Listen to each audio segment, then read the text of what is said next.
Cutting setting के साधु की पद्धति नहीं। या तो पूरा खड़े और या फिर पूरा मुंडन। ऐसा नहीं कि दाढ़ी मुंडन, आज ही सत्संग में कहा है दाढ़ी मुंडन ये सब सेटिंग वेटिंग के साथ, वो गृहस्थी में ठीक है, मतलब जो जैसे अन्य भागवत उपदेश आदि उसमें ठीक है, लेकिन जो विरक्त होंगे उनकी दो ही पद्धति है। पर जी क्या गृहस्थ को भी ऐसा करना चाहिए या कर सकते हैं? नहीं, गृहस्थ नहीं रखा सकता है, वो दम्भ हो जाएगा, पाखंड हो जाएगा, नाटक हो जाएगा।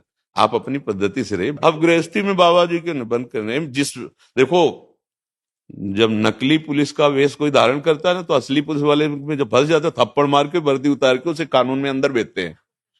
वही पुरुष है, वर्दी भी वही है, लेकिन कानूनी उसने पढ़ाई डिग्री करके कानूनी प्राप्त नहीं किया अधिकार, तो जब फंसेगा, मान लो कई ऐसे सूचना जैसे आती है ना कि बड़ा बिल्ला लगाए लोगों से, फिर जब फंसा असली पुलिस में तो फिर गड़बड़ हो जाए। तो ये दम्भ होता, इसीलिए अगस्त्य जी ने शाप दे दिया था महाराज इंद्रद्युम्न को, दाढ़ी बढ़ा ली और साधु का वेश रखकर तपस्या करे, तो वहां से गुजरे तो ना प्रणाम ना नमस्कार न, तो उन्होंने कहा ये वैराग्य का वेश तूने धारण के लिए किससे लिया, किस महापुरुष से? तो अपनी मनमानी कर, जा हाथी की तरह बैठा रहा, हाथी की योनि को प्राप्त हो जा। तो वही जो गजेंद्र, पर भगवान का अंदर से उन्होंने भजन किया था, तो अंतिम समय याद आया, तब हरि पुकारा, वही बच गए।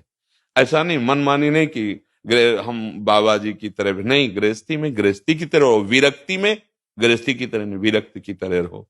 आपका जैसा जो मार्ग है उसके अनुसार चलना चाहिए, है नहीं? महर्षि, आज बहुत जने देखे जाते हैं कि जैसे आपको हम सन्यास वेश है पीला या लाल, तो वो पीला ओढ़ लेते हैं या बड़ा लाल। भारी अपराध है। अब तो मनमानी तो सब लोग कर रहे हैं, आज गुरु मानी कहाँ कोई चलना चाहता है। ऐसे वस्त्र धारण करने का अधिकार नहीं है। गुरु जैसे एक बार एक लाल कपड़ा धारण किए थे, धाम में आए, तो हमने पूछा आप किस आचार्य परंपरा से जुड़े, किससे नहीं बोल पाए, तो हम कहा भाई अपराध कर रहे हो, तो आपको लोग साधु मानेंगे, आप साधु पद्धति स्वीकार नहीं किए हो, आपसे गलत काम होंगे और लिखा जाएगा कि संत जो है ऐसे से ऐसे, वो मतलब आचार्य परंपरा से कोई भी संन्यास दीक्षा नहीं हुई। हम लोगों में जब हम संन्यास में थे तो गुप्त, हमारे जैसे आर्मी के कुछ गुप्त कोर्ट वर्ड होते हैं, ऐसे हम लोगों को कोर्ट वर्ड होते हैं। आपका प्रेम पट क्या है, आपका योग पट क्या है, और नकली बोल ही नहीं पाएगा। असली तो पहले गुरु ने जब विरक्त दिया तो सिखाया है, और तत्काल बोल पड़ा। वो नहीं बोल पड़ा तो वहां कोतवाल होते थे, कोतवाल संतों में, वो गेट के अंदर नहीं घुसने देंगे, वो कपड़े उतरवा लेंगे, पाखंड नहीं, नाटक नहीं, तो नाटक करेगा, सब संतों को गालियां मिली। अब धीरे धीरे ऐसा समय नहीं आ रहा है, सब स्वतंत्र हैं। गृहस्थी में आप दिन में 3 बार बदलो, कोई परेशानी नहीं, लेकिन वैराग्य में जो गुरु ने वेश दिया है आजीवन वैसे बस जितना है उतने पे। अगर जटा रखाए तो जटा रखाए, जो श्री जी की सेवा में मुंडन कराए, क्योंकि कहीं बाल श्री जी के भोग में न चला जाए, श्री जी की सेवा। तो 2 पद्धतियां हैं, तो दोनों पद्धतियों से साधक चल रहे। गृहस्थी में है कि बड़ी स्वच्छ पवित्रता से आदर्श की तरह रहो, मनमानी आचरण नहीं। अच्छा, जैसे गृहस्थी में आप सेट कर सकते हो, आपको मौज है, छोटी छोटी दाढ़ी रख सकते हो, मुछ रख सकते हो, बाल रख सकते हो, लेकिन विरक्त की सेटिंग कैंची नहीं।